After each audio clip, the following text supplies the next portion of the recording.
नमस्कार, मैं धीरेन्द्र और आप देख रहे हैं मिरर मीडिया। स्वागत है आपका जवाहर झारखंड में। एक नजर बढ़ते हैं अब तक की सुर्खियों पर। छठ महापर्व को लेकर धनबाद में तैयारियां हुई शुरू। डीसी एसएसपी ने छठ घाटों का किया निरीक्षण।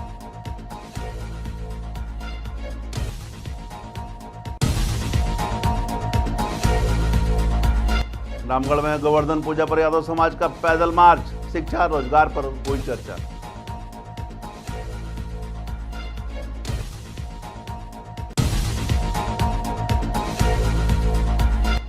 विदेश में नौकरी देने के नाम पर लाखों रुपए की ठगी, 40 से अधिक हुआ है शिकार।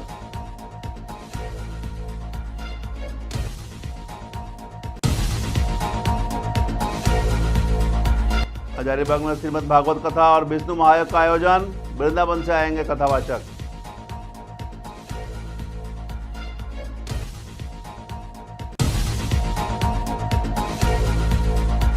और धनबाद में कोर्ट के आदेश पर दुकान खाली कराने के दौरान महिलाओं का विरोध। पुलिस की मौजूदगी में टूटा ताला।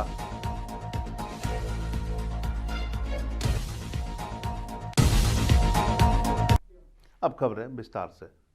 दीपावली के त्यौहार के बाद अब आस्था का महापर्व छठ पूजा की तैयारियां जोर पकड़ रही है। इसी क्रम में धनबाद जिला प्रशासन भी अपनी सक्रियता दिखा रहा है। बुधवार को उपायुक्त आदित्य रंजन और एसएसपी प्रभात कुमार समेत तमाम अधिकारियों ने राजेंद्र सरोवर समेत तमाम तालाबों का निरीक्षण कर छठ पर्व को लेकर विशेष निर्देश दिए।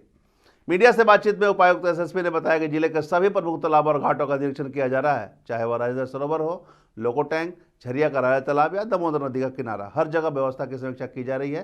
निरीक्षण में किसी भी कमी को दूर करने के निर्देश दिए गए हैं ताकि छठ व्रती बिना किसी समस्या के छठ पूजा कर सकें।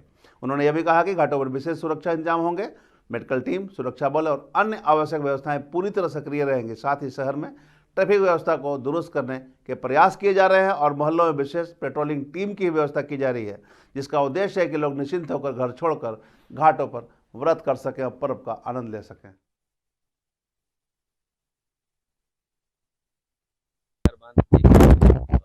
साफ सफाई का निर्देश 15 दिन पहले दिए थे, जो काफ़ी हद तक सफाई हुई है और कुछ आंशिक कमियां हैं, उसको पूरा हम लोग करेंगे। लोको तालाब है, राजा तालाब है झरिया का, फिर वो दामोदर नदी पे बहुत बड़ा घाट बनता है, वो सब आज देखने जाएंगे। तो मूल रूप से दो ही चीज़ें, एक तो बहुत ही व्यवस्थित साफ सफाई रहे और दूसरा सुरक्षा के दृष्टिकोण से कोई हताहत नहीं हो, उसके लिए हम लोग को जो एहतियात बरतना है, उसके लिए हम लोग कोशिश करें। हम लोग बैरिकेडिंग करा रहे हैं। जैसे बेकार बांध में तो पूरा सर्कुलर एकदम बैरिकेडिंग होगा। बाकी जहाँ जैसी जरूरत होगी उस अनुसार हम लोग लिस्ट ऑलरेडी बनाए हुए हैं। फिशरी ऑफिस से भी वैसे लिस्ट लिए ऐसे लोगों का जो एक्सपर्ट गोताखोर हैं, और कोशिश करेंगे कि हर एक पॉइंट पर डिप्यूट करने का, ताकि कोई कई तालाब ज़्यादा साफ करने की जो हाँ कम समय में जो सफाई होने लायक है वो हम लोग पूरा करा रहे हैं। बाकी आपको भी पता है कि ये बहुत कम समय में लगातार त्यौहार इस साल हुआ है। 7 महीना पहले मिलता था हम लोग को, इस बार नहीं मिला है। तो हम लोग कोशिश कर रहे हैं कि जल्द से जल्द जितना मैक्सिमम हो सके वो करेंगे। सर, क्योंकि बेकार बांध की बात करें तो आपने भी सर यहाँ देखा है कि जो छठ व्रती है उनको उतरने में काफ़ी दिक्कत होती है, क्योंकि सीढ़ी का जो चौड़ाई है वो बहुत ज़्यादा अधिक है। सर, उसके लेकर क्या कुछ व्यवस्था किया जा रहा है? सर, और देखिए हर वर्ष लोगों की आदत हो रखी है जिस परिवेश में करने की, अचानक चेंज करने से और घटना भी हो सकती है। हम लोग ओरिएंटेशन प्रॉपर रखेंगे और नगर निगम के भी कर्मियों की भांति इस पर्व में भी हम लोगों की तैयारी पूरी है। और जो मेजर छठ घाट है यहाँ, वहाँ सुरक्षा के दृष्टिकोण से पर्याप्त मात्रा में पुलिस अधिकारी और पुलिसकर्मी को प्रतिनियुक्त किया गया है। जैसा अभी डीसी साहब बता रहे थे, सब जगह मजिस्ट्रेट की भी तैनाती की गई है। इसके अलावा सुरक्षा के दृष्टिकोण से जहाँ पानी का डेप्थ ज़्यादा है वहाँ गोताखोर लगाना, सेफ्टी बोट रखना और बैरिकेडिंग लगाना, सेफ्टी ट्यूब्स रखना, ये सब की तैयारी हम लोगों की चल रही है। और अभी हम लोग हर एक छठ घाट पर घूम करके हैंड्स ऑन मुआयना कर रहे हैं कि और क्या क्या करने की आवश्यकता है, जिससे किसी भी छठ व्रती को दिक्कत नहीं हो और लोग जब आए यहाँ तो उनको एक बहुत ही अच्छा सुखद अनुभव मिले इस पर्व का। इसके लेकर के तैयारी अच्छी चल रही है। बिल्कुल, जो हमारे ज़िला में जितने पुलिस अधिकारी एवं कर्मी हैं, उनके अलावा होमगार्ड के जवान भी लगाए जा रहे हैं और पुलिस मुख्यालय स्तर से भी हम लोगों को एक्स्ट्रा फोर्स मिलने के लिए बोला गया है, तो वहाँ से भी उपलब्ध होगा। पूरी तरीके से किसी प्रकार की कोई ट्रैफिक में किसी को कोई दिक्कत नहीं हो, छठ घाट पर दिक्कत नहीं हो। और एट द सेम टाइम, क्योंकि परिवार से सभी लोग निकल के छठ घाट आते हैं शाम को भी और सुबह में भी, तो उनके जो घर है कॉलोनी में उसकी भी सुरक्षा पुख्ता रहे ताकि किसी प्रकार की कोई गोवर्धन पूजा के अवसर पर रामगढ़ में प्रदेश यादव महासभा ने भव्य पैदल मार्च का आयोजन किया। शहर की सड़कों पर सैकड़ों यादव समाज के सदस्य एकजुट होकर पैदल मार्च में शामिल हुए। यह आयोजन समाज में एकता और सांस्कृतिक विरासत को मजबूत करने का प्रतीक बना। इस मौके पर यादव महासभा के सदस्यों ने कहा कि इस कार्यक्रम का उद्देश्य समाज में भाईचारा और एकता को बढ़ावा देना है। साथ ही समाज के उत्थान के लिए शिक्षा, रोजगार और अन्य क्षेत्रों में सदस्यों को आगे लाना उनका लक्ष्य है। उन्होंने बताया कि इस तरह के आयोजन के माध्यम से समाज को जागरूक करने का प्रयास किया जाता है। आज कार्यक्रम आज हम लोग का बहुत ही बड़ा इसको शुभ दिन के टारगेट में दिया जा रहा है। आने वाला संकेत को हम लोग यह सुझाव देते हैं कि हम एक होकर श्री भगवान श्री कृष्ण को आवेदन कर रहे हैं, निवेदन कर रहे हैं कि हमारे घर परिवार, हमारे पूरे प्रदेश झारखंड सभी को जगाए, अपना असीम आशीर्वाद कृपा बनाए रखें। खानी उंगली से इस धरती को बचाया गया था, उन्हीं का वंशज आज एकता का प्रतीक लेके रामगढ़ जिला में एक मार्च निकाल रहे हैं। इससे ये पता चल रहा है कि सर्व समाज मिलेंगे तो शांति व्यवस्था लागू होगा, शांति व्यवस्था लागू होगा तो समरसता बढ़ेगी और समरसता के लिए यादव समाज हमेशा तत्पर रहा है और समाज और राष्ट्र हित के लिए यादव समाज अपने आप को अगली पंक्ति में खड़ा रखता है। धनबाद के बैंकपुर थाना क्षेत्र में एक बड़ी ठगी का मामला सामने आया, जहां गल्फ देश में नौकरी दिलाने के नाम पर यस इंडिया ओवरसीज कंपनी ने बिहार और झारखंड के 40 से अधिक युवाओं से लाखों रुपए की ठगी कर ली। युवाओं ने बताया कि कंपनी ने 30,000 से 1 लाख रुपए तक वसूले और बदले में फर्जी फ्लाइट टिकट थमाए। जब पीड़ित से राम प्लाजा स्थित ऑफिस पहुंचे तो वहां ताला लटका मिला। लोगों से पूछताछ से पता चला कि कंपनी का संचालक फरार हो चुका है और उसका फोन भी बंद है। मामले को लेकर बैंकपुर थाना में शिकायत दर्ज कराई गई है। पीड़ितों ने मांग की है कि कंपनी के संचालक का पता लगाया जाए और उन्हें न्याय दिलाया जाए। फिलहाल जांच जारी है। ओवरसीज में हम लोग को विदेश भेजने के लिए बोला था, जिसमें 70,000 रुपये सबसे लिए हैं। हम लोग का मोंडो कंस्ट्रक्शन कंपनी था जॉर्डन के लिए। 17 तारीख को आए थे, पेमेंट करके गए। शाम में बोला टिकट देंगे। टिकट के लिए जब हम लोग मतलब पता किए तो टिकट पता है फ्रॉड है। हम लोग एयरपोर्ट नहीं गए, हम लोग को यह पता चल गया। फिर अगले दिन जब मोबाइल में फोन लगा रहे तो पता रहा, रास्ता का पता। कुछ लोग एयरपोर्ट भी गया। हाँ, कुछ लोगों एयरपोर्ट भी गए, बिहार से गए हैं। आप आइए बिहार से। कितने लोग से कुल ठगी किया गया? हम लोग का गांव से है 20 लड़का कम से कम। कहाँ से, कौन गांव से? केंदुआ नंबर 4। इसके बारे में पता चला? इसके बारे में फेसबुक में ऐड देखे थे। ठीक है, फिर आए तो क्या बोला गया, किस तरह से आप लोग को मदद किया गया? वो बोला कि बहुत बढ़िया कंपनी है, ये है, अच्छा सैलरी है। 400 JDR मेरा सैलरी लगाया था, जिसमें से और किसी का लगा 600, 650, 500 और भी भाई लोग थे, उनसे भी ठगा। मतलब विदेश में कहाँ जाने की बात? जॉर्डन। हाँ, मोंडो कंस्ट्रक्शन कंपनी था जॉर्डन शहर में, अम्मान में। अंतर्राष्ट्रीय हिंदू परिषद एवं राष्ट्रीय बजरंग दल द्वारा हजारीबाग इकाई के तत्वाधान में श्रीमद भागवत कथा एवं विष्णु महायज्ञ का आयोजन 28 अक्टूबर से 3 नवंबर तक संकट मोचन मंदिर मैदान में किया जाएगा। कार्यक्रम की शुरुआत 28 अक्टूबर को कलश यात्रा और मंडप प्रवेश से होगी, जबकि प्रतिदिन शाम 5 बजे संगीतमय कथा प्रवचन का आयोजन रहेगा।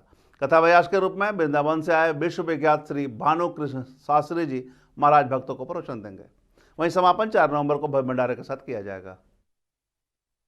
हजारीबाग अंतर्राष्ट्रीय हिंदू परिषद और राष्ट्रीय बजरंग दल जिला इकाई के द्वारा श्रीमद् भागवत कथा का आयोजन संकट मोचन मंदिर के समीप होने जा रहा है। ये कार्यक्रम 28 अक्टूबर से 4 नवंबर तक चलेगा।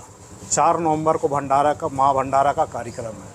28 अक्टूबर को कलश यात्रा है और 28 से ही कथा 5 बजे संध्या 5 बजे से 9 बजे रात्रि तक चलेगा।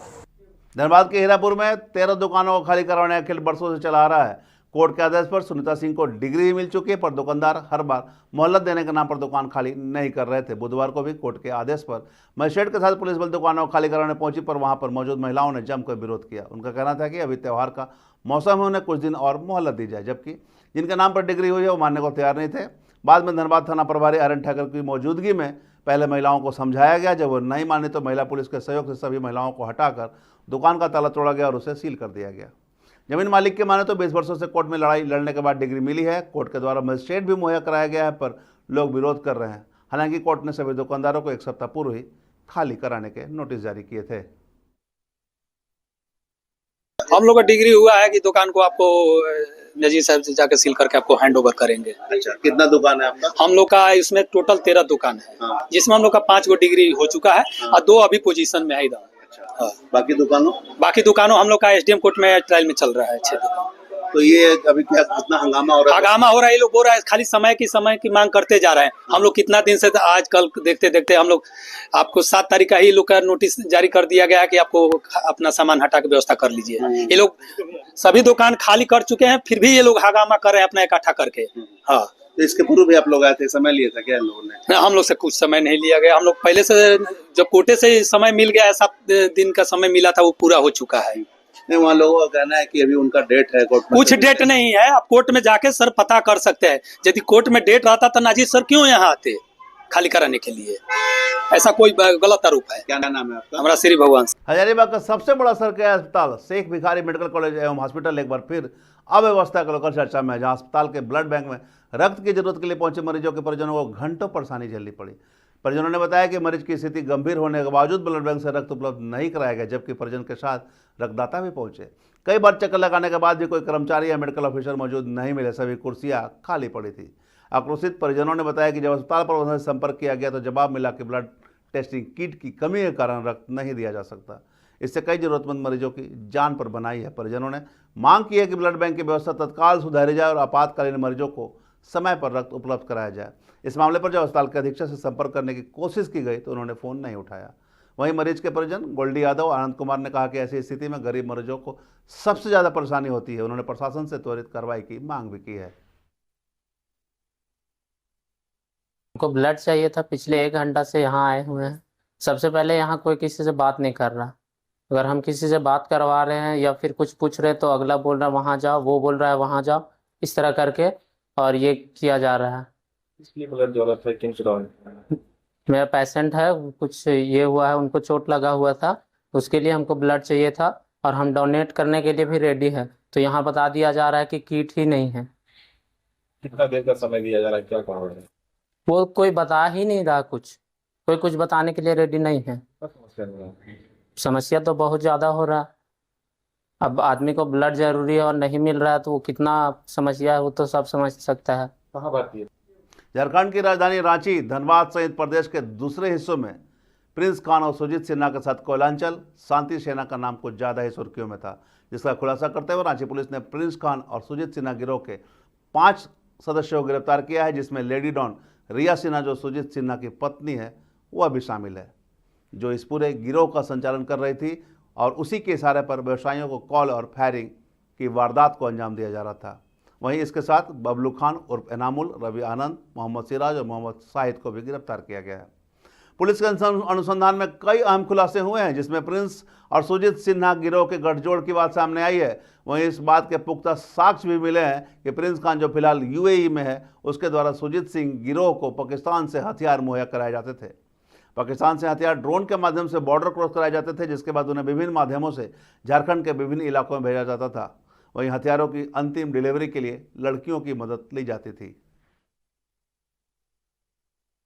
डोरंडा में सितंबर के महीने में एक फायरिंग की घटना को अंजाम दिया गया था, जिसमें कोयलांचल शांति सेना नाम के गिरोह ने उसकी जिम्मेदारी ली थी। और उसके बाद पुलिस ने अनुसंधान करते हुए शुरू में कुछ लोगों को गिरफ्तार किया था। उसमें तुपुदाना थाना अंतर्गत उन्हीं लोगों के साथ पुलिस की मुठभेड़ भी हुई थी और उसके कुछ सप्ताह के पश्चात एक और गिरफ्तारी हुई थी। 3 से 4 लोगों की दोबारा से गिरफ्तारी हुई थी। इसी कांड में पुलिस ने और आगरतरा अनुसंधान करते हुए डीप इन्वेस्टिगेशन, आगे जो फर्दर इन्वेस्टिगेशन किया, अलग अलग तथ्यों पे जांच करी, तो इससे ये पता चला है कि जो ये कोयलांचल शांति सेना नाम का जो समूह था, इसको सुजीत सिन्हा ने एक पुलिस और पब्लिक में भ्रम पैदा करने के लिए इस गिरोह की शुरुआत करी थी। इनका मेन मोटिव था कि पब्लिक में तथा जो जितने बिजनेसमैन थे या जो बाकी लोग थे, जितने भी व्यवसायी थे, उनको धमकी देना, तथा जो इनके जो विरोधी गैंग थे, मैं नाम स्पेसिफिक नाम अगर बताऊं तो उसमें राहुल सिंह गैंग हो गया तथा अन्य जो गैंग हो गए, उन गैंग्स के विरुद्ध भी इसे जो ये इन्होंने संगठन बनाया था कोयलांचल शांति सेना, ये संगठन का नाम इन्होंने बनाया था। फेसबुक के माध्यम से भी ये लोग वीडियोस अपलोड करते थे। तो इस गिरोह का फिर उसके बाद पर्दाफाश हुआ है तथा कुछ महत्वपूर्ण तथ्य इसमें सामने आए हैं और ये रांची पुलिस की एक महत्वपूर्ण उपलब्धि है। इसमें ये सामने आया है कि सुजीत सिन्हा डायरेक्टली प्रिंस खान जो अभी यूएई में हैं तथा जितने बिजनेसमैन वगैरह हैं उनको धमकी देता रहता है। इन दोनों की आपस में बातचीत लगातार होती रहती है। प्रिंस खान की और सुजीत सिन्हा की आपस में बातचीत होती है। दूसरे तथ्य इसमें सामने आए हैं कि प्रिंस खान पाकिस्तान के थ्रू, पाकिस्तान से बॉर्डर क्रॉस करवा के पंजाब से ड्रोन के थ्रू एयर ड्रॉप करवाता था वेपन्स, और उन वेपन्स की डिलीवरी जो है सुजीत सिन्हा रिसीव करके रांची में उन वेपन्स की एंट्री करवाता था। और जो आज झारखंड में अब तक बस इतना ही। देश और दुनिया की तमाम खबरों के लिए बने रहे मिरर मीडिया के साथ।